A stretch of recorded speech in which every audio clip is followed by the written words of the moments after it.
اللہ فرماتے ہیں پھر اس کے بعد کیا ہوا؟ وَإِذْ قَالَ مُوسَىٰ لِقَوْمِهِ، اور جب موسیٰ علیہ السلام نے اپنی قوم سے کہا، یعنی خدا نے جو انہیں حکم دیا تھا اس حکم کی پیروی اب ہو رہی ہے، اس حکم کی اطاعت ہو رہی ہے.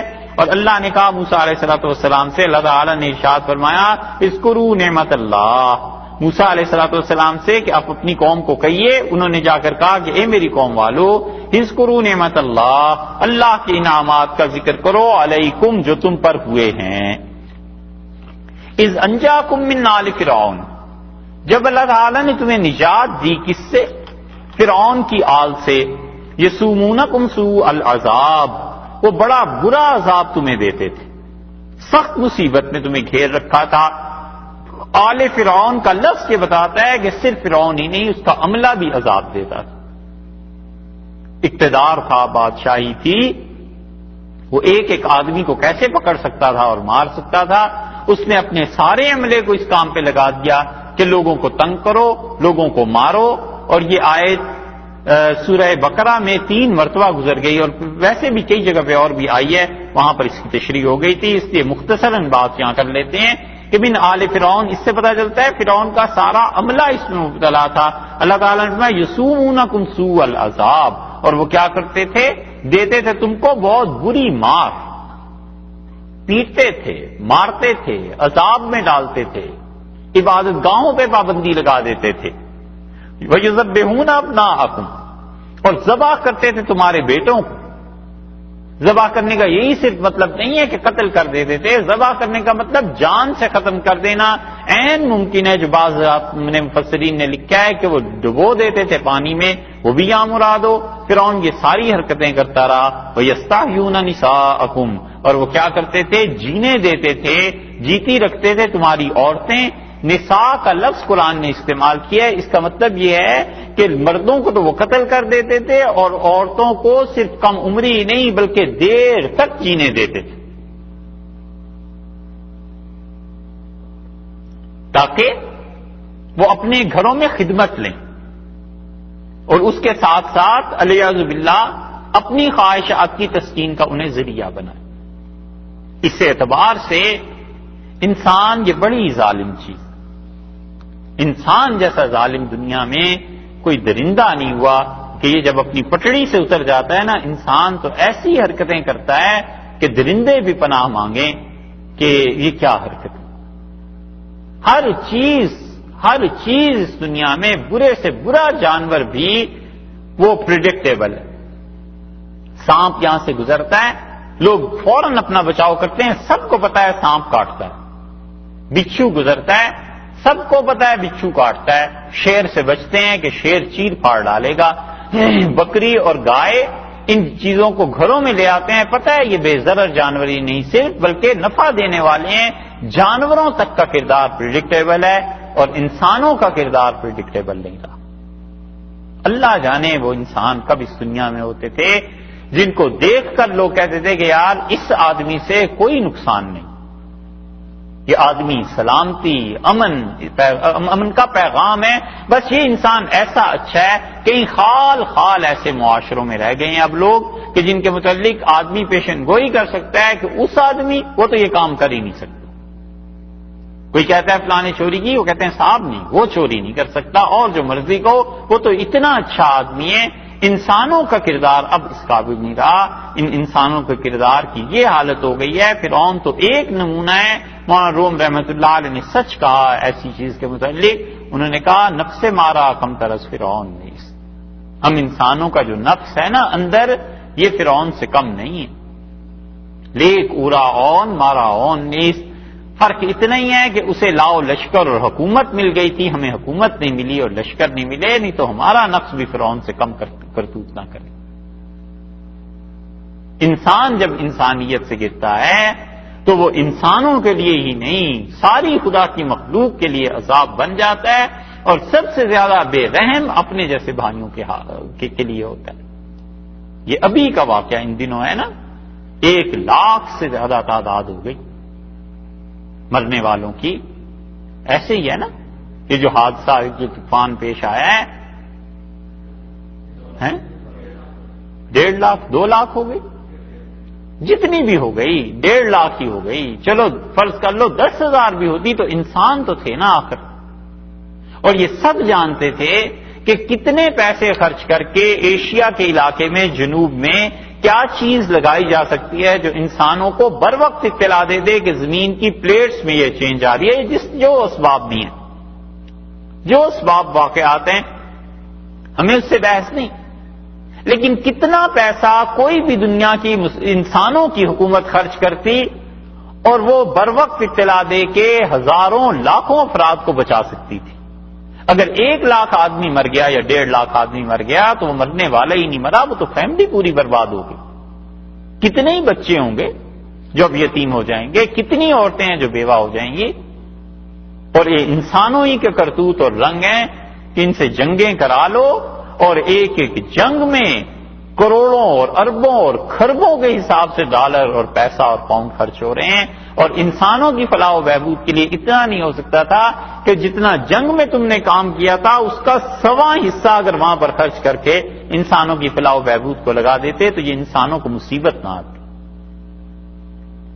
لیکن ایسے منصوبوں پہ تو جب خرچ کریں جب دل میں یہ احساس ہو کہ انسان انسان ہی کا بھائی ہے، ہمیں انسانوں کو بچانا چاہیے، وہ تو لطف آتا ہے اس وقت جب بے دریغ لوگ مارے جائیں، قتل ہو جائیں، خون بہ جائے، اور ہم لوگ دوسری انسانوں کا طبقہ، ہم جیسے ظالم لوگ خوش ہو جائیں کہ صاحب اب پتہ چلا ہے کہ حکمرانی کیا ہوتی ہے، اب پتہ چلا ہماری طاقت کتنی ہے، غلبہ کتنا ہے.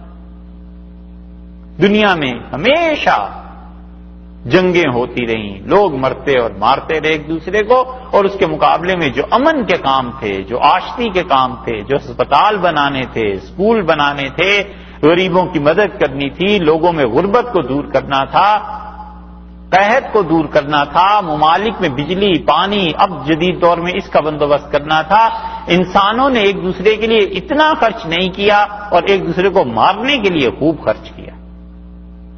اس حقیقت سے کوئی انکار ہو سکتا ہے کہ انسان کر کیا رہا ہے؟ کی فرعون نے کیا. اللہ نے فرمایا، انہوں نے اپنی قوم سے کہا کہ تم یاد کرو وہ دن تمہارے بچے ذبح کیے جاتے تھے اور تمہاری عورتوں کو زندہ رکھتے تھے. وفی ذالکم بلاء من ربکم عظیم، اور تم اپنے پروردگار کی طرف سے بہت بڑی چیز تھی. یہاں بلا کا ترجمہ کیا کریں؟ بلا کا لفظ بھی دونوں طرح آتا ہے. جیسے پیچھے آ گیا تھا نا لفظ ایام اللہ، اور ایام میں دونوں پہلو تھے، خوشی کے بھی اور مصیبت کے بھی. پھر صبار اور شکور ایک دوسرے کے مقابلے میں آ گئے تھے. یہاں موسیٰ علیہ السلام نے کہا یہ بلا اللہ کی بہت بڑی نعمت تھی وہ کہ اللہ نے تمہیں اس عذاب سے نجات دے دی جن دنوں میں تمہارے مردوں اور عورتوں کے ساتھ یہ سلوک ہوتا تھا. تو بلا کا مطلب ہو گیا نعمت. اور اگر یہ کہیں کہ وہ دن تم پر بڑے ہی شدید تھے، بہت ظلم ہو رہا تھا، وفی ذالکم بلاء من ربکم عظیم، تم اپنے رب کی طرف سے بڑی آزمائش میں مبتلا تھے، بہت بڑی آزمائش تھی وہ تمہاری. وَإِذْ تَأَذَّنَ رَبُّكُمْ، اور جب تمہارے پروردگار نے یہ بات جتلا دی، اللہ تعالی نے یہ بات کہہ دی، سنا دیا، لَإِن شَكَرْتُمْ، کہ لوگوں اگر تم میرا شکر ادا کرو گے، لَأَزِيدَنَّكُمْ، تو میں تمہارے لیے اپنے انعامات میں اضافہ کر دوں گا، وَلَئِن كَفَرْتُمْ، اور اگر لوگوں تم کفر کرو گے، إِنَّ عَذَابِي لَشَدِيدٌ، تو میرا عذاب بڑا سخت ہے. اس آیت کریمہ کو بعض مفسرین تو کہتے ہیں یہ موسیٰ علیہ السلام ہی کا کلام چل رہا ہے، اور بعض کہتے ہیں کہ اللہ تعالیٰ نے درمیان میں اپنی طرف سے جملہ ارشاد فرمایا ہے، نازل فرمایا ہے. کچھ بھی اس کو مان لیں، اللہ نے فرمایا ہم نے لوگوں سے یہ کہہ دیا کہ اگر تم شکر کرو گے لَأَزِيدَنَّكُمْ، ہم اپنے انعامات میں اضافہ کریں گے. امام راضی رحمت اللہ علیہ نے تفسیر کبیر میں اس موقع پر بحث کی ہے شکر کی، اور وہ کہتے ہیں ان کی ساری گفتگو کا خلاصہ یہ ہے کہ وہ کہتے ہیں شکر اصل میں 3 چیزوں سے مرکب ہے. سب سے پہلے تو انسان خدا کی اس نعمت کا اعتراف کرے کہ اللہ نے واقعی مجھ پر یہ احسان کیا ہے. ایسے نہ ہو کہ اللہ کی نعمت کی قدر کو نہ جانے اور اللہ کی بجائے یا دوسری صورت یہ ہے کہ اس نعمت کو کسی اور کی طرف منسوب کرتا پھرے کہ یہ ستاروں کی گردش کی وجہ سے آ گیا ہے، ستاروں کی تبدیلی کی وجہ سے میرے حالات تبدیل ہو گئے ہیں، فلاں بت کی جو میں نے نظر اور نیاز دی تھی، فلاں جگہ پر جو گیا تھا اس وجہ سے آ گیا ہے۔ سب سے پہلے تو ان ساری شرک اور بدعات اور ان چیزوں سے ہٹ کے اللہ کی نعمت کا اعتراف کرنا کہ اللہ ہی نے مجھے دیا ہے یہ سارا کچھ، جو خدا کا انعام۔ اور پھر دوسری بات یہ ہے کہ وہ کہتے ہیں اس انعام دینے والے کی عزت اور تعظیم کرے۔ تعظیم کا مطلب یہ کہ اس کا اقرار کرے، چپکے چپکے شکر ادا کرے اللہ کا، اس کا احسان مانے، زبان سے کہے کہ اللہ تیرا احسان ہے، الحمدللہ خدایا تیرا شکر ہے، اللہ آپ نے یہ مہربانی کی، آپ نے عنایت کی۔ اور اگر اسے ڈر نہ ہو کہ لوگوں کو حسد مجھ سے شروع ہو جائے گا یا لوگ اس انعام کو دیکھ کے اس کے خلاف میرے سازشیں کرنے لگیں گے، تو کھلے بندوں خدا کے انعام کا اظہار کریں۔ رسول اللہ صلی اللہ علیہ وسلم نے ایک آدمی کو دیکھا اور اس کے بال بکھرے ہوئے، داڑھی الجھی ہوئی، تو آپ نے فرمایا تمہارے پاس اتنے پیسے نہیں ہیں کہ تم کنگھی لے لو اور کر لو؟ اس کا اللہ کے رسول ہیں۔ تو رسول اللہ صلی اللہ علیہ وسلم نے فرمایا پھر دیکھو جب اللہ کسی پہ انعام کرے تو اللہ یہ چاہتا ہے کہ اس کا انعام بندے پر ظاہر ہو۔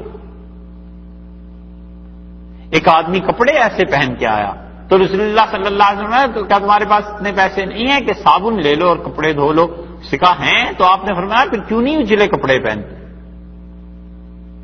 اسی شکر کے اظہار کے لیے رسول اللہ صلی اللہ علیہ وسلم نے جمعے کے دن فرمایا کہ کیا تم سے اتنا بھی نہیں ہو سکتا کہ جمعے کے لیے اپنا ایک الگ لباس رکھ لو تم، جسے تم صرف جمعے کے دن اس شلوار قمیض کو یا جو بھی لباس ہے اس کو پہنا کرو۔ یہ سب شکر کے اظہار کے طریقے ہیں تاکہ پتہ چلے اللہ نے اس پہ احسان کیا ہے، اللہ نے مہربانی کی ہے۔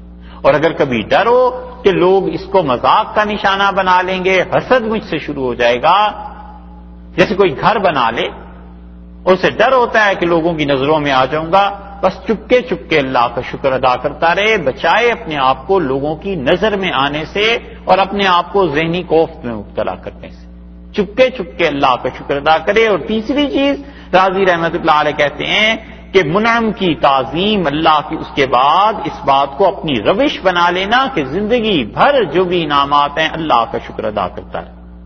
ایک پہلو ہو گیا۔ دوسرا پہلو والا ان کفرتم، اور اللہ نے فرمایا اگر تم کفر کرو گے ان عذابی لشدید، تو یاد رکھو ناشکری کرو گے تو میری مار بڑی سخت ہے۔ ناشکری کی کئی صورتیں ہیں۔ اللہ کے انعام کو غیر کی طرف منسوب کر دینا، خدا خود انعام کرے اور نسبت اس کی غیر کی طرف ہو جائے۔ صحیح بخاری میں آیا ہے رسول اللہ صلی اللہ علیہ وسلم نے فرمایا اللہ تعالیٰ نے مجھ سے کہا کہ لوگ مجھے گالیاں دیتے ہیں اور جب میں انہیں انعام کرتا ہوں، ان پر مہربانی کرتا ہوں، تو وہ کہتے ہیں کہ یہ مہربانی تو فلاں بت نے کی ہے ہم پہ، تو یہ مجھے گالی دیتے ہیں، میرے اختیار کو تسلیم نہیں کرتے، میری بادشاہت کو تسلیم نہیں کرتے۔ یہ شرک اور اللہ کے ساتھ اور چیزوں کی نسبت کرنا شرکیہ امور کی، یہ صرف گناہ نہیں ہے، یہ بغاوت ہے، اور بڑا فرق ہے باغی میں اور گناہگار میں۔ مجرم اور باغی کا فرق ہی نہیں پتا۔ ایک آدمی چوری کرتا ہے، ایک آدمی شراب پیتا ہے، اسٹیٹ کہتی ہے کہ اس نے جرم کیا ہے، اور کسی دن اسٹیٹ کے ہیڈ کو پتا چلے کہ یہ تو مجھے مارنے کے لیے سازش بن رہی تھی، تو وہ یہ نہیں کہتے کہ جرم کیا ہے، وہ کہتے ہیں صاحب یہ تو بغاوت ہے، اس کی تو سزائی قتل ہے، اس سے کم تو بات ہی نہیں ہو سکتی۔ تو یہ شرک صرف جرم نہیں ہے، یہ تو بغاوت ہے اللہ کے ساتھ کہ اللہ تعالیٰ انعام کرے اور نسبت اس کی کسی اور کی طرف، اور یہی کفر ہے۔ اللہ نے فرمایا اگر تم کفر کرو گے، ناشکری کرو گے، تو پھر دیکھو میرا عذاب بڑا سخت ہے۔ صوفیہ نے اس آیت کی تشریح میں ایک بڑی اچھی بات لکھی ہے۔ وہ کہتے ہیں کہ ناگوار امور پر اپنی طبیعت کو آمادہ کرنا، مثلا زکوٰۃ دینی ہے اور جی نہیں چاہتا پیسہ خرچ کرنے کو، تو ناگوار گزرتی ہے نا، لمبی اماؤنٹ کہیں جمع ہو گئی، $1,000,000 جمع ہو گئے، تو اب اسی حساب سے زکوٰۃ نکلے گی نا، تو جی نہیں چاہتا کہ اتنے پیسے دے دیں، کسی طرح کچھ اور اس کا کریں، تو یہ جو ناگوار امور ہیں، ان ناگوار امور پر اپنی طبیعت کو جمانا، اس ناگواری کے ہوتے ہوئے بھی صحیح کام پہ عمل کرنا، پھر اس پہ جم جانا اور اللہ سے کسی بات کی شکایت نہ کرنا، وہ کہتے ہیں یہ ہے صبر۔ اللہ کے متعلق ہرگز یہ شکایت نہ کرے کہ اتنا 2.5% کیوں ٹیکس لگ گیا، کوئی 1-8% ہوتا تو ٹھیک تھا، بالکل شکایت نہ کرے۔ اور اس کے ساتھ ساتھ اپنی طبیعت کی ناگواری کے باوجود شریعت پہ جمع رہے، وہ کہتے ہیں یہ صبر ہے اور اس پہ اللہ کے یہاں سے اجر ملے گا۔ اور کہتے ہیں شکر ہے یہ کہ انسان کی طبیعت کے موافق اللہ تعالی کر دے، تو اس طبیعت کے موافق جو نیکی ہوتی ہے اس کو کرنا اور اس پہ اللہ کی تعریف کرنا، یہ ہے شکر۔ مثلا گرمی بہت پڑ رہی تھی اور جی میں آیا کہ اتنی شدید گرمی، اب نماز کیسے پڑھیں، اور بارش شروع ہو گئی، ٹھنڈی ہوائیں چلنے لگی، تو طبیعت خوش ہو جاتی ہے، تو جو کچھ اس کی طبیعت نے چاہا اللہ نے وہی کر دیا۔ اب اس بات پر اللہ کی ثنا، اللہ کا شکر ادا کرنا اور اللہ تعالی کی تعریف کرنا، صوفیہ کہتے ہیں یہ ہے شکر۔ اور پھر کہتے ہیں کہ اللہ کے اور بندے کے درمیان یہ بھی دونوں بڑے باریک، بڑے نورانی حجاب ہیں۔ کہتے ہیں اس پہ عام لوگوں کو رہنے دو، انہیں کہو صبر شکر کرتے رہیں، بس یہی ٹھیک ہے۔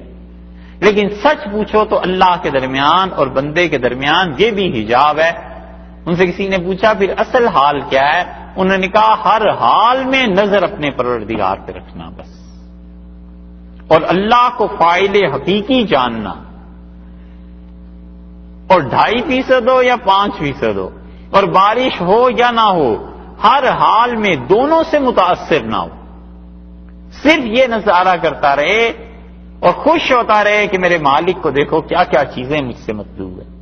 کبھی صبر کراتے ہیں، کبھی شکر کراتے ہیں، بس چپ کر کے ان کے افعال کو دیکھتا رہے اور ادب سے سر جھکائے رکھے، یہ ہے مقام رضا کا، اللہ کی خوشی کا، اور یہ حقیقی بندگی ہے، اس سے بڑا کوئی مقام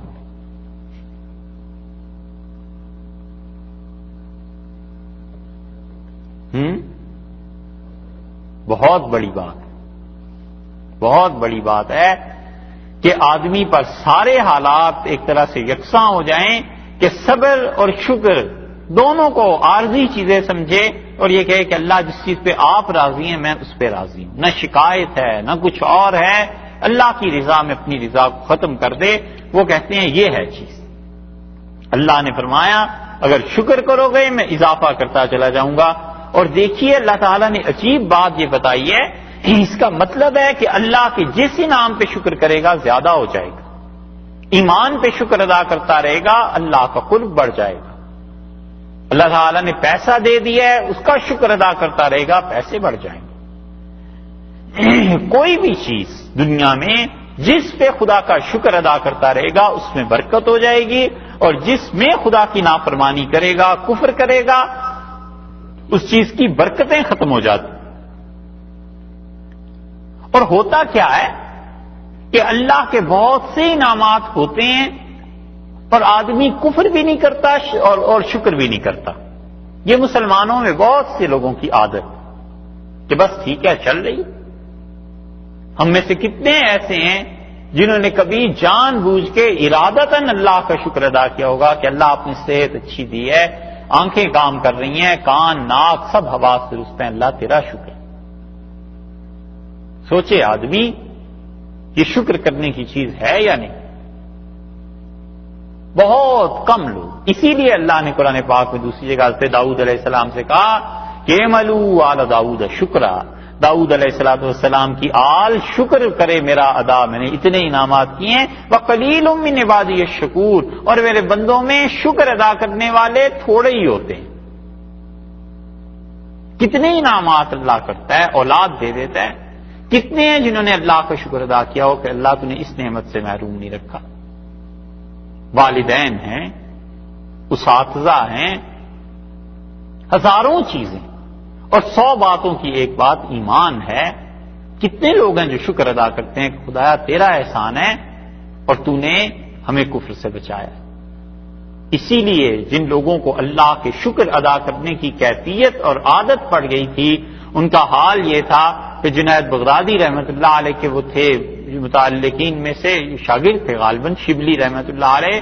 وہ جب بازار میں جاتے تھے کسی ضرورت سے لوگوں کو دیکھتے تھے کہ نماز ہو رہی، نماز کا وقت ضائع ہو رہا ہے اور لوگ نماز نہیں پڑھ رہے اور لوگ سود کے کاروبار ان چیزوں میں پڑے ہوئے ہیں. وہ کہتے تھے الحمدللہ الذی عافانی مما ابتلاکم بہ، اللہ کا شکر ہے جس نے مجھے اس مصیبت سے محفوظ رکھا ہے جس میں تم لوگ مبتلا ہو گئے. تو آدمی سوچے، گرجے ہیں، مندر ہیں، کتنے لوگوں کو ہم دیکھتے ہیں سر جھکائے ہوئے اور کتنے شرک کے رسومات. شکر کرے اللہ کہ اللہ تو نے انعام کیا، احسان کیا، ایمان دیا ہے، میری کوئی خوبی نہیں ہے، یہ تو تیرے ہی کرم. اس لیے اللہ نے فرمایا کہ جو لوگ شکر کرتے ہیں ہم اپنے انعامات کو بڑھا دیتے ہیں، لیکن مسئلہ یہ پیش آ جاتا ہے کہ شکر کرنے والے بھی تھوڑے اور پھر مسلمان ایسے ہیں جو کفر نہیں کرتے شکر بھی نہیں کرتے، بس ٹھیک ہے زندگی چل رہی ہے. زندگی کی روش سے نہیں ہونی چاہیے، بدلے اپنی روش کو اور اللہ کا بظاہر جو چھوٹے سے چھوٹا انعام دیا ہے اس میں بھی شکر ادا کرے. وقال موسیٰ، اور حضرت موسیٰ علیہ السلام بولے اور انہوں نے کہا ان تکفروا انتم، میری قوم والو اگر تم خدا کی ناشکری کرو، ومن فی الارض جمیعا، اور دنیا میں جتنی بھی خدا کی مخلوق ہے یہ سب کے سب مل کے خدا کی ناشکری کریں، فإن اللہ لغنی حمید، اللہ کی ذات اس سے بہت بلند و بالا ہے، اس کی تو ہر حال میں تعریف. تم سب کے سب مل کے خدا کی نافرمانی کرنے لگ جاؤ، اللہ کو کیا نقصان پہنچا لو گے؟ ساری دنیا بھی خدا کی نافرمان ہو جائے، اللہ کو کیا نقصان پہنچا لے گی؟ نبی کریم صلی اللہ علیہ وسلم نے اسی معاملے میں فرمایا، آپ نے کہا اللہ تعالی نے کہا کہ یہ سارے انسان اور جن تین چیزیں ارشاد فرمائیں کہ میں اگر اتنا بڑا ایک میدان بنا دوں کہ سارے انسان جو اب تک مر گئے ہیں اور جو قیامت تک پیدا ہوں گے یہ سارے انسان اور جن ایک میدان میں جمع ہو جائیں اور یہ سارے اتنے نالائق ہو جائیں کہ اشفا قلب رجل، جتنا سب سے زیادہ کسی بدبخت کا دل اس دنیا میں بنا تھا سارے کے سارے فرعون جیسے نافرمان ہو جائیں، مثلا اس کا دل سب سے زیادہ خراب تھا، ابو جہل جیسے ہو جائیں، تو ما نقص من ملکی شیئا، یہ میری سلطنت میں ذرہ برابر کمی نہیں کر سکتے. میری طاقت، میرا اختیار کوئی ان کا محتاج تھوڑا ہی ہے، کوئی ڈیموکریسی خدا کے یہاں تھوڑی ہی چل رہی.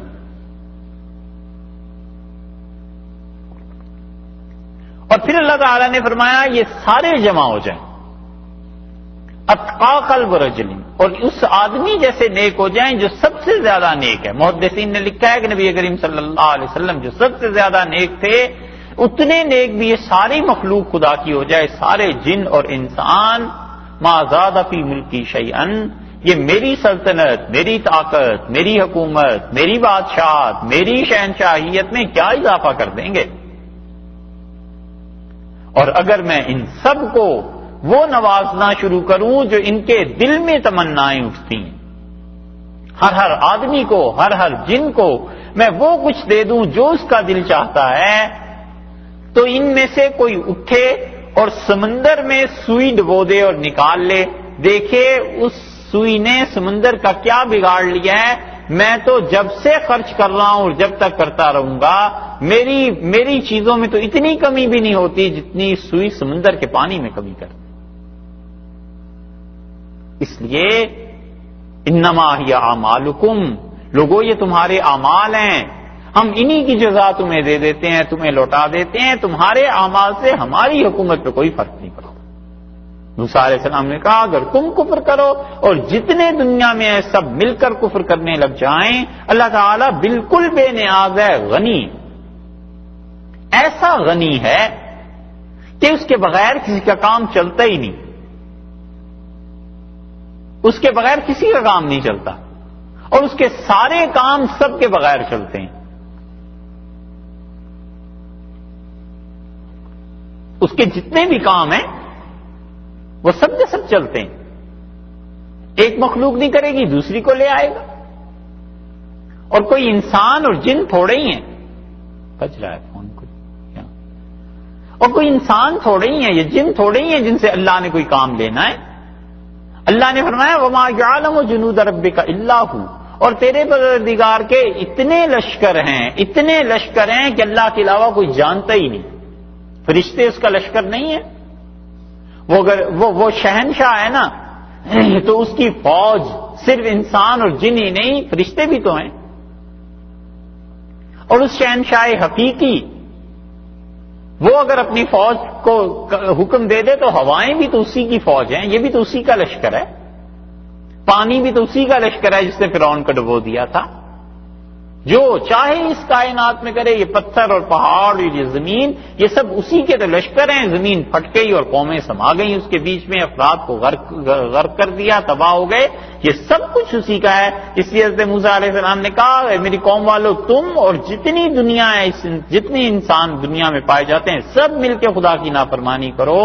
وہ ذات کہیں بلند و بالا ہے، حمید، وہ سراہا گیا ہے، اس کی تعریف کی گئی ہے، وہ ہر طرح کی تعریف کے قابل ہے. ہر طرح کی مملکت اس کی، بادشاہی اس کی، نظام اس کا، ہدایت اور گمراہی اس کے قبضے میں، فقر، ذلت، عزت اور دولت، سب چیزوں کا مالک وہ ہے. تم اس کی تعریف کرو یا نہ کرو، وہ تو خود ہی اپنی تعریف میں. الم یاتکم، یہاں تک حضرت موسیٰ علیہ السلام کا کلام. اور اس کے بعد اللہ تعالیٰ نے یہاں سے جو بات شروع فرمائی ہے، اس کا مطلب یہ ہے کہ یہ اب اللہ تعالیٰ کا کلام ہی ماننا پڑے گا، کیونکہ جن مفسرین نے یہاں لکھا ہے کہ الم یاتکم سے جو آیت شروع ہوتی ہے یہ بھی حضرت موسیٰ علیہ السلام کا ہی کلام ہے، تو آگے پتہ نہیں چلتا کہ چھوڑیں کہاں، روکے کہاں تک موسیٰ علیہ السلام کا کلام ہے. مشکل پیش آتی ہے. اس لیے بہتر یہی ہے کہ کہا جائے کہ بس غنی حمید تک حضرت موسیٰ علیہ السلام کی تقریر تھی. اب اللہ تعالیٰ نے اپنی بات یہاں سے شروع کی، اور یہ دوسری دلیل دی ہے اللہ تعالیٰ نے اپنی توحید کی، وحدانیت کی، انبیاء علیہ السلام کے طریقہ کار کی، ان کے مشن کی کہ دنیا میں کام کیسے ہوتے. فرمایا الم یاتکم، کیا تم لوگوں تک نہیں پہنچی؟ اگر حضرت موسیٰ علیہ السلام یہ کہہ رہے ہیں تو پھر تو مطلب یہ ہوا کہ اپنی قوم کو سنا رہے ہیں. لیکن جو زیادہ بہتر ہے وہ یہ کہ ان مکہ والوں کو اللہ تعالیٰ کہہ رہے ہیں، کیونکہ سورت مکی ہے نا، تو الم یاتکم نبأ الذین من قبلکم، کیا تم تک ان لوگوں کی اطلاع نہیں پہنچی جو تم سے پہلے تھے؟ قوم نوح علیہ السلام کی قوم، جن کا تفصیلی تذکرہ بھی سورہ ہود میں گزرا تھا نا، کہ ان لوگوں تک ان کی اطلاع نہیں پہنچی. وعاد و ثمود، اور عاد اور ثمود کی قوموں کو اطلاع نہیں پہنچی. انہیں نہیں پتا کہ ان قوموں نے نافرمانی کی تھی اور پھر کیا ہوا تھا. والذین من بعدہم، اور جو ان کے بعد تھے ان کی اطلاع انہیں نہیں ملی. یہ جو والذین من بعدہم ہے، اس کو دیکھیے یہ لکھا کیسے گیا ہے. اس کے آغاز میں بھی اور اس کے آخر پر بھی 3 نقطے پڑے ہوئے ہیں نا، ہے نا؟ اس کا کیا مطلب ہوا؟ یہ پچھلی مرتبہ عرض کیا تھا کہ جہاں بھی قرآن میں ایسا مقام آ جاتا ہے اس کو کہتے ہیں معانقہ. اور اس کا مطلب یہ ہوتا ہے کہ اگر کوئی آدمی سوچ سمجھ کے قرآن پڑھ رہا ہے تو اس فکرے کو چاہے تو وہ پہلے فکرے کے ساتھ جوڑ لے پھر بھی مطلب ٹھیک ہو جائے گا، اور چاہے تو اسی فکرے کو بعد کے فکرے کے ساتھ بھی جوڑ لے. دونوں طرح اس کا ترجمہ کر کے دیکھیں. الم یاتکم نبأ الذین من قبلکم، کیا ان لوگوں تک اطلاع نہیں پہنچی ابھی بھی؟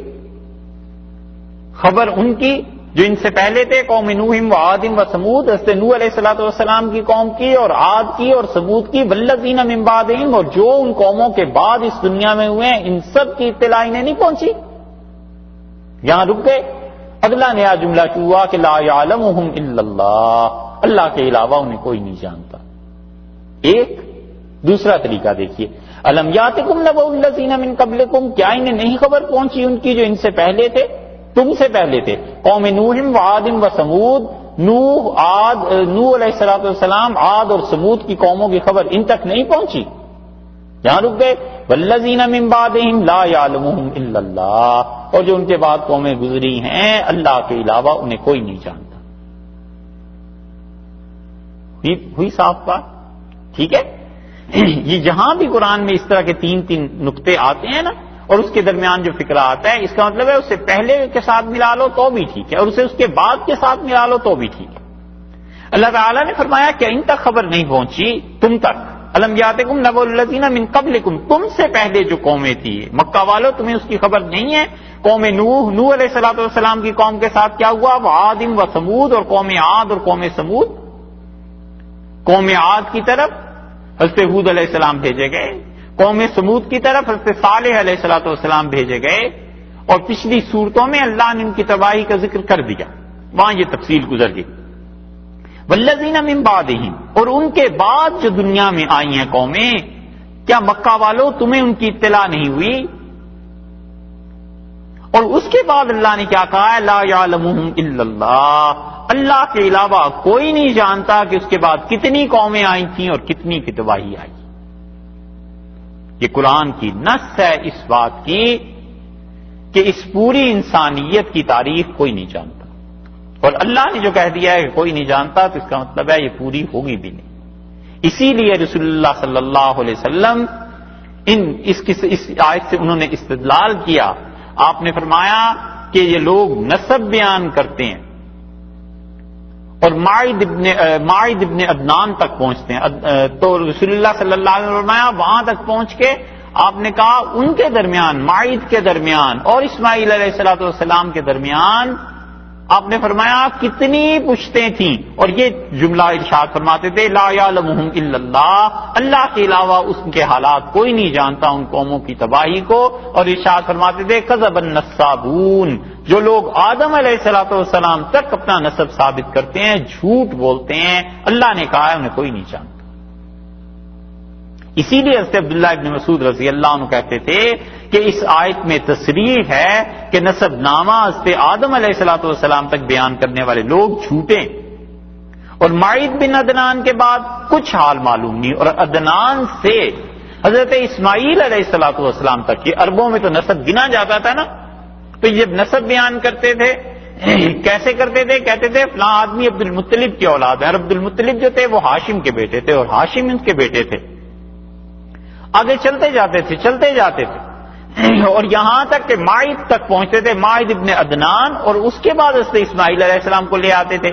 عبداللہ ابن عباس رضی اللہ عنہ کہتے تھے کہ معید سے لے کر یا معید سے لے کر حضرت اسماعیل علیہ السلام کے درمیان 30 نسلیں گزری ہیں، وہ کہتے تھے 30 پشتیں گزری ہیں، اور اللہ کے علاوہ کوئی نہیں جانتا کہ وہ کیا چیز تھی۔ اللہ نے یہاں کہہ دیا ہے کہ لا یعلمہم الا اللہ، اللہ کے علاوہ کسی کو خبر نہیں۔ اسی لیے یہ سارے حضرات کہتے ہیں کہ جو بھی نسب بیان کرتا ہے آدم علیہ السلام تک وہ جھوٹ بولتا ہے۔ اور اس کی ایک اور توجیہ بھی آپ سے عرض کریں، بلا خوف تردید کہتے ہیں، ہمیں کوئی خوف نہیں اس بات کا الحمدللہ کہ یہ بات غلط ثابت ہو جائے گی کبھی بھی، جب تک ان چیزوں کو سننے والے سنیں گے۔ اللہ تعالیٰ جو تاریخی حقائق بیان کرتا ہے نا، یہ اتنی پکی چیزیں ہیں کہ قیامت تک انہیں کوئی جھٹلا نہیں سکتا، سوال ہی پیدا نہیں ہوتا۔ یہ مورث بقائی جو ہے نا، اس آدمی کو کیسے ہدایت ملی؟ ان کی سوانح آپ پڑھیں تو اس نے لکھا ہے کہ مجھے پادری جو تھے وہ ہمیشہ کہتے تھے کہ قرآن جو ہے اس میں گڑبڑ ہے، جھوٹ ہے، اور بائبل سچی ہے۔ تو کہتے ہیں میں نے بائبل کو جب پڑھا تو اس کے آغاز میں، آپ میں سے جس نے بھی بائبل کو پڑھا ہے وہ آسانی سے سمجھ لے گا، ہر نبی علیہ السلام کی عمر لکھی ہوئی ہے۔ انہوں نے شروع کیا ہے بائبل، دنیا پیدا ہوئی، پھر آدم علیہ السلام آئے، پھر ان کی اتنی عمر ہوئی، پھر نوح علیہ السلام آ گئے، نوح علیہ السلام کی اتنی عمر ہوئی، پھر فلاں نبی آ گئے، ان کی اتنی عمر ہوئی، یہ چیزیں پیش آئیں، پھر فلاں نبی آ گئے، پھر ان کی اتنی عمر ہوئی، پھر تو وہ ساری عمریں انبیاء علیہ السلام کی کیلکولیٹ آپ کر لیں، وہ چند ہزار سال بنتی ہیں، شاید 7,000 8,000 سال۔ تو کہتے ہیں وہ مورث کے جب میں نے اسے پڑھا تو میں نے اس کا تقابل کیا کہ دنیا میں اب جو ہسٹری ہے، اب جو چیزیں پائی گئی ہیں، یہ تو لاکھوں سال دنیا کی عمر بتاتی ہے اور بائبل یہ بتاتی ہے کہ دنیا کی کوئی عمر اتنی زیادہ ہے ہی نہیں. تو میرے دل میں شبہ ہوا کہ بائبل میں ضرور تحریف ہوئی. اور پھر کہتا ہے یہ آغاز تھا، یہ نقطہ تھا پہلا جس پہ مجھے بائبل پہ اعتماد اٹھنا شروع ہوا کہ بائبل اور سائنس اور تاریخ ایک دوسرے کی تصدیق نہیں کرتی. پھر وہ کہتا ہے میں نے قرآن کو پڑھا اور مجھے جو یہ سکھایا گیا تھا کہ محمد صلی اللہ علیہ وسلم نے یہ کتاب خود سے لکھ لی ہے، جتنا جتنا میں قرآن کو پڑھتا گیا تو میرا یہ یقین بڑھ گیا کہ جو کچھ اس میں کہا گیا ہے یہ محمد صلی اللہ علیہ وسلم بالکل نہیں جان سکتے تھے. اس زمانے میں تو سائنس نے اتنی ترقی ہی نہیں کی تھی. کئی دلائل پھر اس نے لکھے. کہتا ہے جب میں اس آیت پہ پہنچا کہ اللہ نے فرمایا ہم نے بچے کو دنیا میں جنم دیا، پیدا کیا اور بھیجا، اور وہ 3 اندھیروں میں تھا، لپٹا ہوا تھا، تو میں چونک گیا کہ یہ جو تحقیق ہے یہ تو اس زمانے میں دنیا میں کوئی نہیں جانتا تھا. فی ظلمات ثلاث کے لفظ ہیں قرآن میں کہ 3 اندھیرے تھے اس بچے کے لیے. یہ تو اب ثابت ہوا ہے جب میڈیسن نے اتنی ترقی کی ہے. محمد صلی اللہ علیہ وسلم تو اسے جان ہی نہیں سکتے تھے. تو اس کا مطلب ہے خدا کے علاوہ کوئی نہیں نازل کرنے والا. اسی لیے جو صحیح احادیث ہے نا اور قرآن پاک، اس کی کہیں بھی کنٹراڈکشن نہیں آتی ان چیزوں کے ساتھ. جو چیزیں ہیں ہم کہتے ہیں کہ ابھی ترقی مزید ہوگی تو تم دیکھو گے اس حقیقت تک پہنچو گے. مثلا قرآن نے کہا ہے کہ قیامت کے قریب میں ہم ایک جانور نکالیں گے زمین سے جو لوگوں سے باتیں کرے گا. یہ اب تک پوری نہیں ہوئی بات. وقت آئے گا جب زمین پھٹے گی اور جانور بھی اس سے نکلے گا اور لوگوں سے وہ بات کرے گا. اس دن لوگوں کو پتا چل جائے گا کہ قرآن نے جو کہا تھا وہ سچ کہا تھا. اسی لیے رسول اللہ صلی اللہ علیہ وسلم کو دیکھا ہے، انہوں نے نہیں آدم علیہ السلام تک نسب بیان کیا. انہوں نے کہا جھوٹ بولتے ہیں. درمیان میں بقول عبداللہ ابن عباس رضی اللہ عنہ آگے ان کا 30 پشتیں ایسی ہیں جس کی خبر ہی کسی کو نہیں. اسی وجہ سے جو لوگ اب بھی نسب بیان کرتے ہیں خود رسول اللہ صلی اللہ علیہ وسلم کا اور کہتے ہیں کہ نبی کریم صلی اللہ علیہ وسلم سے لے کے آدم علیہ الصلوۃ والسلام تک 36 یا 37 انسانوں کے واسطے بنتے ہیں، جھوٹی بات ہے.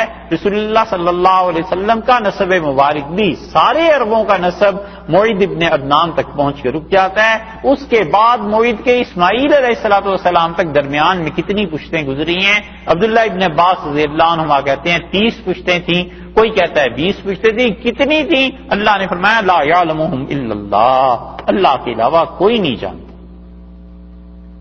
یہ دنیا کتنی پرانی ہے اور یہ کتنی مرتبہ دلہن بنی ہے اور بیوہ ہوئی ہے، کوئی نہیں جانتا اللہ کے علاوہ. اس کی زیبائش اور آرائش کیسی کیسی آئی ہے، کفر نے کیسی ترقی کی ہے، ظلم کیا کیا ہوتے رہے ہیں، اور انبیاء علیہ الصلوۃ والسلام کے پیغامات، ان کی تعلیمات کو کیسے ٹھکراتے رہے ہیں. اللہ کے علاوہ کوئی نہیں جانتا کہ ان پر اس کے بعد کیا عذاب آیا. جاءتہم رسلہم، ان کے رسول آئے تھے ان کے پاس، بالبینات، واضح دلائل لے کے. انبیاء علیہ الصلوۃ والسلام خدا کی نشانیاں لے کر آئے تھے. پیچھے بھی یہی ذکر آ گیا نا کہ موسیٰ علیہ الصلوۃ والسلام واضح نشانیاں لے کے آئے تھے. نبی کریم صلی اللہ علیہ وسلم کے لیے فرما دیا ہم نے کتاب دی ہے. یہاں تمام انبیاء علیہ السلام کے متعلق کہا ہے کہ ان کے وہ جو رسول آئے تھے علیہ الصلوۃ والسلام، اب یہ رسول کون سے ہیں، کون سے مراد ہیں؟ مفسرین کہتے ہیں کہ اللہ نے یہ جو فرمایا کہ لا یعلمہم الا اللہ، ان قوموں کو اللہ کے علاوہ کوئی نہیں جانتا، یہ ان کا اجمالی بیان اللہ نے کر دیا کہ بہت سے رسول ان بہت سی قوموں میں آئے تھے جن قوموں کو سوائے اللہ کے تم لوگ نہیں جانتے علیہ الصلوۃ والسلام. جب ہم نہیں جانتے تو ہمیں یہ بھی نہیں پتا کہ دنیا کے کس خطے میں آئے تھے، ہمیں کیا معلوم. اس لیے جو بھی جس قوم کے مذہبی پیشوا ہیں جن کی تاریخ پتہ نہیں، احتیاط اسی میں ہے کہ ان کا ادب احترام کیا جائے اور نہ ہی ان کی نبوت کا اثبات کیا جائے. بس ادب کیا جائے، یہ نہ کہا جائے کہ یقینی طور پہ کوئی نبی تھے، ہمارے پاس کوئی ثبوت ہی نہیں ہے. ادب احترام اس لیے کہتے ہیں کہ اگر وہ نبی تھے تو ادب کرنا ہی چاہیے، اگر وہ نہیں بھی تھے فرض کر لیں تو بھی بے ادبی یا انہیں برا بھلا کہنا یہ کوئی اچھی بات ہے نہیں. کسی نے پوچھا تھا ایک بزرگ سے کہ یزید پہ کتنی دیر لعنت کروں، تو انہوں نے کہا بھائی اگر یزید لعنت کا مستحق تھا تو تمہیں کرنے میں کیا ثواب ملے گا؟ زیادہ سے زیادہ لعنت اس پہ جائز ہی ہو جائے گی نا، اور اگر وہ مستحق نہیں تھا تو ساری تم پہ آ کے پڑے گی۔ اس لیے بہتر یہ ہے کہ آدھا گھنٹہ بیٹھ کے رسول اللہ صلی اللہ علیہ وسلم پہ درود شریف پڑھتے رہا کرو، اس سے تمہارے ترقی بھی ہوگی اور تزکیہ بھی ہو جائے گا، علاج بھی ہو جائے گا۔ تو بات بھی صحیح ہے کہ جن کی نبوت کا ہمارے پاس کوئی دلیل ہی نہیں ہے، اثبات ہی نہیں ہے، ہم یہ تو نہیں کہتے کہ وہ نبی تھے، لیکن اس کے ساتھ ساتھ ہم یہ کہتے ہیں کہ ان کی توہین کا فائدہ کیا ہے۔ بہت سے لوگ کہتے ہیں گوتم بدھ کے متعلق اور کرشن جی کے متعلق ایسی چیزیں آتی ہیں نا، تو ان کو برا کہہ کے فائدہ کیا ہے؟ لیکن چونکہ ہمارے پاس قطعی دلیل ہے نہیں، اس لیے ہم کہتے بھی نہیں کہ وہ نبی ہیں۔ لیکن اللہ تعالیٰ نے یہاں پہ کہا، مفسرین کہتے ہیں کہ اللہ نے فرمایا ہے بہت سی قومیں ایسی گزری ہیں جن کی اللہ کے علاوہ کسی کو خبر نہیں، ان کے رسول جب ان کے پاس آئے تھے علیہ الصلوۃ والسلام بالبینات، واضح دلائل لے کے، فردوا ایدیہم، ان لوگوں نے ردوا ایدیہم، ان قوموں نے الٹے کیے ان کے ہاتھ، فی افواہہم، ان کے منہ میں ہاتھ دے دیے، ان کے منہ میں ہاتھ ڈالے، وقالو، اور کہنے لگے، انا کفرنا بما ارسلتم بہ، ہم صاف صاف انکار کرتے ہیں اس پیغام کا جس کو لے کر تم آئے ہو، وانا، اور ہمیں لفی شکن، شک میں پڑے ہوئے، مما تدعوننا، جس راہ کی طرف تم ہمیں دعوت دیتے ہو، الیہ مریب، اس کے متعلق ہمیں شدید شبہ ہے کہ وہ غلط۔ یہ ظلم ان کا دیکھو، فردوا ایدیہم فی افواہہم، انہوں نے کیا کیا کہ ردوا ایدیہم، اپنے ہاتھ لوٹائے، انہوں نے ہاتھ الٹے دیے۔ ردو کا لفظ یہ بتاتا ہے کہ ایک دو مرتبہ نہیں ہوا، بار بار یہ ہوتا رہا۔ مفسرین کہتے ہیں کہ یہاں پہ اختلاف اس بات کا ہے کہ ضمیر کدھر لوٹ رہی ہے، کون کس کے منہ میں ہاتھ دے رہا تھا۔ تو بعض کہتے ہیں یہ سب چیزیں کافروں کے متعلق ہیں کہ فردوس و کافروں نے لوٹائے دیے، ایدیہم، کافروں نے اپنے ہاتھ، فی افواہہم، اپنے ہی منہ پہ، کافروں نے اپنے ہاتھ لوٹائے اپنے منہ پہ۔ انبیاء علیہ السلام کو کہا چپ رہو، خبردار جو بولو گے تو مار پڑے گی، اور پھر کیا کہا، انا کفرنا بما ارسلتم بہ وانا لفی شک مما تدعوننا الیہ مریب، ہم انکار کرتے ہیں اس دعوت کا جو تم ہمیں دے رہے ہو، اور ہمیں شک ہے کہ تم جو غلط بات کرتے ہو اور جس چیز کے تم بلا رہے ہو ہم بالکل اس میں مبتلا ہیں، شک میں، ہمیں پتہ ہے یہ تمہاری دعوت اللہ کی توحید اور اللہ کی طرف بلانا غلط۔ ایک تفسیر، فردوا ایدیہم، ان کافروں نے اپنے ہاتھ دیے تھی افواہیم، رسولوں کے، انبیاء علیہ الصلوۃ والسلام کے منہ میں کہ چپ رہو تم، تشدد پہ اتر آئے اور پکڑ لیا انہیں اور ان کے منہ میں ہاتھ دیے اپنے کہ چپ رہو، خبردار مت ایسی باتیں کرو۔ دو تفسیریں۔ تیسری تفسیر عبداللہ ابن مسعود رضی اللہ عنہ نے کی ہے کہ فردوا ایدیہم، ان کافروں نے اپنے ہاتھ دیے فی افواہہم، اپنے منہ میں، حیرت سے یا غصے سے، انگلیاں کاٹ لی، جیسے کہتے ہیں نا کہ اپنی انگلیاں کاٹ لی حیرت میں، انہوں نے غصے سے اپنی انگلیاں چبا لی کہ ہمارے ہوتے ہوئے یہ اتنے دھڑلے سے خدا کی توحید کی دعوت دے رہے ہیں، اللہ کی طرف بلا رہے ہیں، اور ابھی ہم ہیں۔ شدید غصے میں آئے، وقالوا انا کفرنا بما ارسلتم بہ، اور انہوں نے کہا اے انبیاء علیہ الصلوۃ والسلام، ہم نہیں مانتے جو تمہارے ہاتھ بھیجا ہے اللہ نے، جو کچھ تم پیغام لے کے آئے ہو، وَإِنَّا لَفِي شَكٍّ مِّمَّا تَدْعُونَنَا، اور جس طرف راہ میں بلاتے ہو ہمیں پورا شک ہے۔ شک کس بات کا ہے؟ اس بات کا کہ خدا نے تمہیں بھیجا ہی نہیں۔ شک اس بات کا ہے کہ جو تم کہتے ہو کہ خدا کے یہاں جانا ہے کچھ نہیں، اور پھر اس کے بعد انہوں نے کہا الیہ مریب، اور صرف شک ہی نہیں، ہماری طبیعت اس پہ جمتی نہیں۔ انہوں نے اپنے دل اور کفر کو معیار بنا لیا کہ ہم سمجھتے ہیں یہ سب جھوٹ ہے، کہاں ہے خدا، کس نے جینا ہے دوبارہ، کس کو حساب دینا ہے، یہ سب چیزیں ایسی ہیں جو تم اپنے پاس سے بنا کر لے آئے ہو، ہم ان چیزوں کو نہیں مانتے۔ قالت رسلہم، ان کے رسول بولے، کیا چیز ہوگی کہ انہوں نے انبیاء علیہ الصلوۃ والسلام کی اتنی بے ادبی کی کہ گویا ان کے منہ میں ہاتھ دے دیے یا خود غصے میں بھر گئے کہ ہمارے ہوتے ہوئے یہ سارے کام ہو رہے ہیں، ہم تو بالکل اس چیز کو نہیں چلنے دیں گے۔ قالت رسلہم، ان کے رسولوں نے انہیں کہا افی اللہ شک، کیا اللہ کی ذات کے بارے میں شک ہے؟ انبیاء علیہ السلام تعجب سے بولے، اور رسول علیہ السلام انہوں نے کہا اللہ کے بارے میں شک کرتے ہو؟ اتنی بڑی حقیقت اس کے بارے میں شک کرتے ہو؟ وہ جو پیچھے آئی تھی نا بات، وَإِن تَعْجَبْ فَعَجَبٌ، اور تعجب بھی اگر کرنا ہے تو ان کے قول پہ تعجب ہونا چاہیے جو کہتے ہیں کہ کیا مر جائیں گے دوبارہ اٹھیں گے، حیرت ہو تو اس سے حیرت کرو تم۔ بس اسی طرح انبیاء علیہ السلام کے لیے، رسولوں کے لیے ایک چیز جو کھلی ہوئی تھی علیہ السلام اور ان کو اسی مشن کے ساتھ بھیجا گیا تھا، وہ کیسے اس چیز کو مان لیتے؟ انہوں نے کہا اتنی بڑی حقیقت کے بارے میں افی اللہ شک، اللہ کے بارے میں شک، یا یہ کہ اللہ نے جو پیغام بھیجا اس کے بارے میں شک، خدا کی وحی کے بارے میں شک، قیامت میں اٹھنے کے بارے میں شک۔ فاطر السماوات والارض، اور اللہ تو وہ ہے جس نے آسمانوں کو اور زمینوں کو پیدا کیا ہے بغیر مثال کے، پہلی مرتبہ اس کائنات میں کوئی چیز بنی، آسمان اور زمین، اور اللہ کے سامنے کوئی مثال اس سے پہلے نہیں تھی۔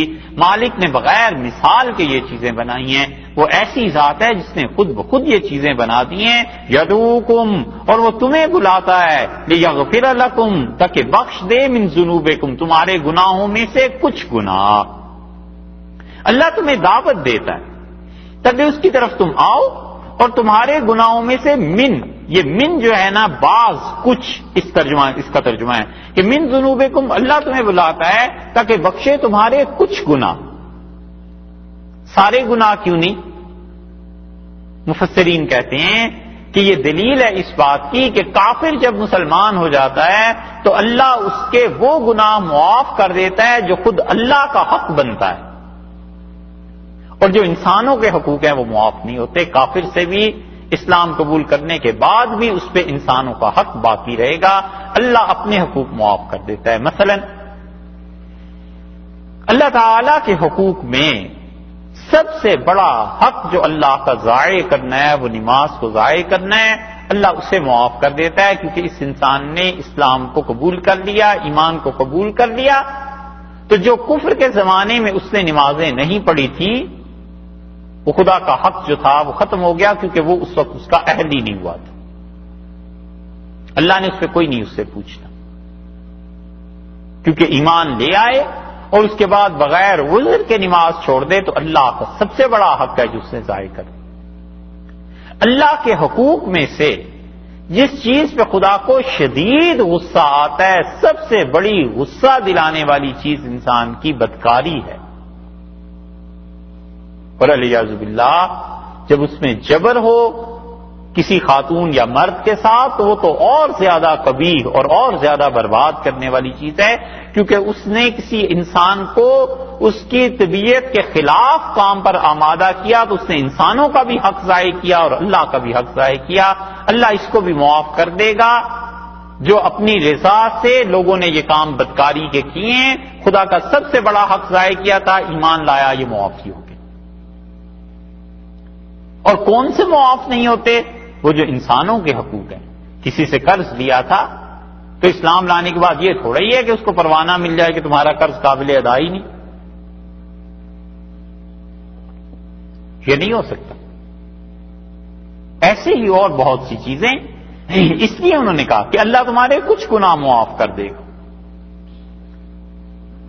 وَيُؤَخِّرُكُمْ، اور وہ تمہیں مہلت دے گا الی اجل مسمى، ایک مدت تک، وعدے تک جو اللہ کا وعدہ ہے موت کا یا اس تباہی کا، دنیا کی قیامت کا، جتنا بھی وعدہ خدا کا ہے وہ پورا ہو جائے گا، تم اللہ کو پکارو۔ یدعوکم، وہ تمہیں بلاتا ہے، دعوت دیتا ہے، لیغفر لکم، تاکہ بخش دے۔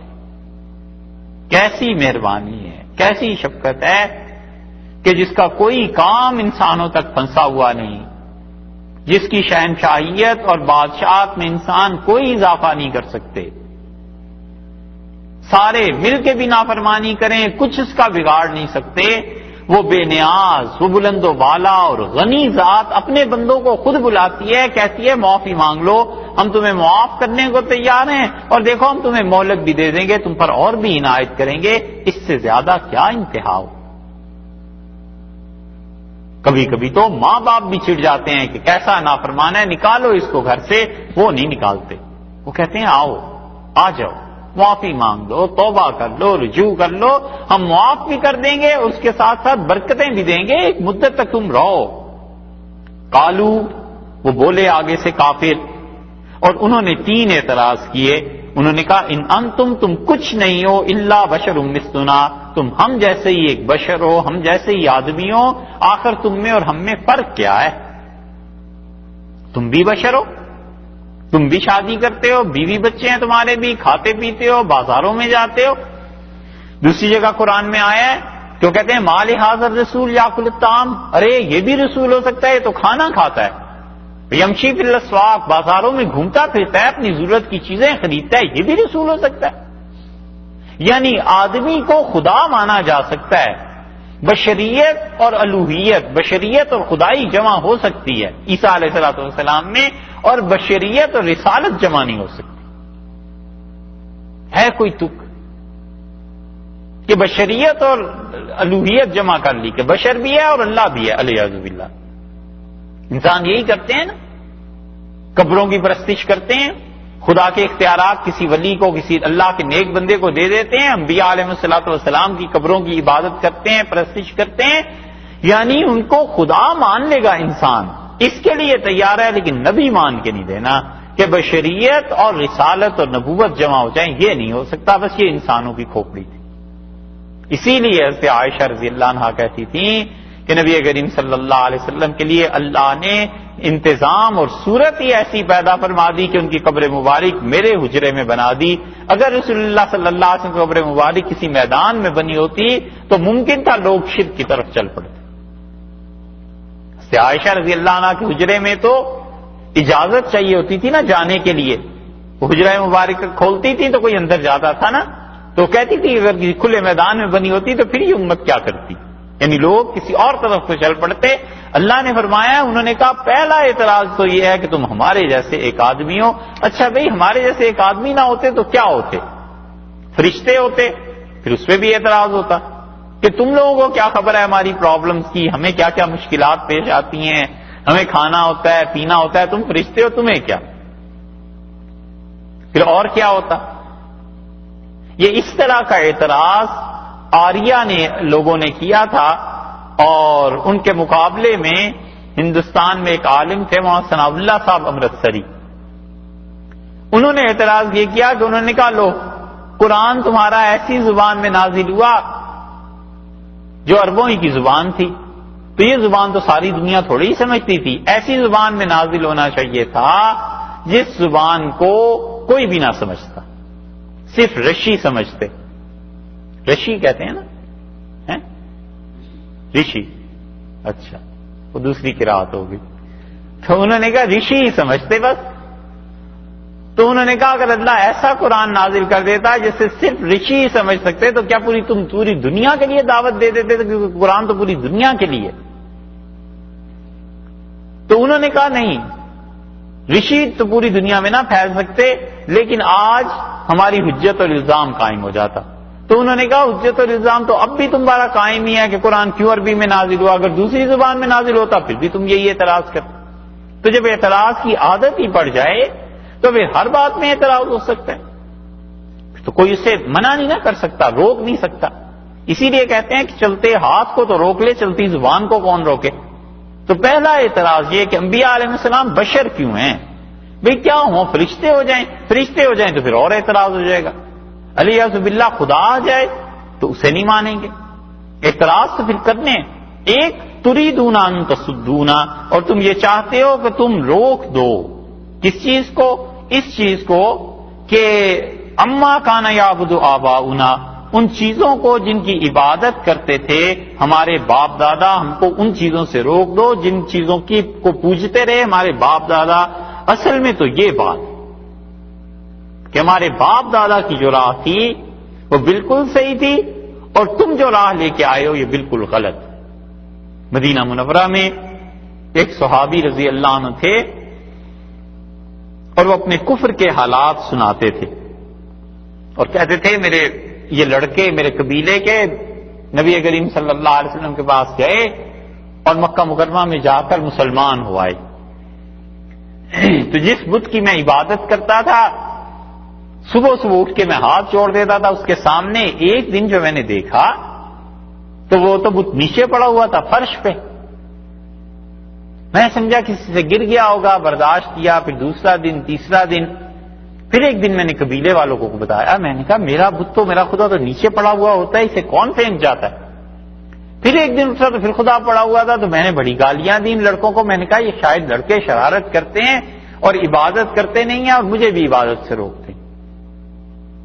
اور کہتے تھے ایک دن جو میں اٹھا تو اس بت کو میں نے کہا کہ دیکھ بھئی میرے خدا میں تو تیری حفاظت کر نہیں سکتا، یہ لڑکے بڑے شریر ہو گئے ہیں، تو آج کے بعد تو خود ہی اپنی حفاظت کر لیا کر۔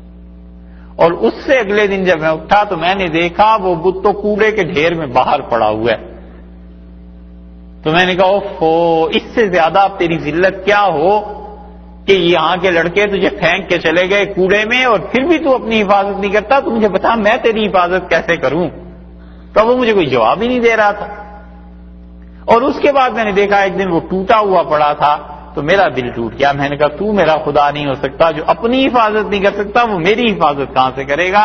اور میں نے کہا لڑکوں تم کس دین کو لے کے آئے ہو؟ تو انہوں نے کہا چچا چھوڑ دے اس باپ دادا کے بت کو، اور اللہ ہی ہے جو اپنے بندوں کی حفاظت کرتا ہے اور اللہ ہی کی راہ صحیح۔ یہ خرابی دماغ میں اٹک جاتی ہے، ان تصدون عما کان یعبد آباؤنا، اچھا تم یہ چاہتے ہو کہ جن چیزوں کی عبادت ہمارے باپ دادے کرتے رہے ہیں اس کو ہم چھوڑ دیں۔ دو باتیں، فاتونا بسلطان مبین، اور تیسرا وہی پرانا مرض کہ لے آؤ کوئی معجزہ، کوئی کھلی ہوئی چیز لے آؤ جس کو دیکھ کر ہم اس بات کو مان جائیں، لے آؤ کوئی ایسی دلیل جس کو دیکھ کے ہم انکار نہ کر سکیں۔ تین چیزیں قالت لهم رسلهم، ان کے رسولوں نے ان سے کہا علیہ الصلوۃ والسلام، اب تینوں کے جواب وہ دے رہے ہیں۔ پہلا اعتراض یہ کہ تم بشر ہو، دوسرا اعتراض یہ کہ ہم اپنے باپ دادے کی عبادت کو چھوڑ دیں، اور تیسرے کوئی نشانی لے آؤ، کوئی معجزہ، کوئی ایسی چیز۔ پہلے اعتراض کا جواب دیا رسولوں نے علیہ السلام، ان نحن الا بشر مثلکم، انہوں نے کہا اس میں کوئی شبہ نہیں ہے کہ ہم تم جیسے ہی انسان ہیں، بشریت ہم میں ہے، ہم اس کا انکار نہیں کرتے۔ کتنی سنجیدگی اور متانت ہے کہ کافر بھی، ان کے مخالف بھی جو بات کہہ رہے ہیں اس میں سے جتنا حق اور سچائی ہے اسے مانتے ہیں۔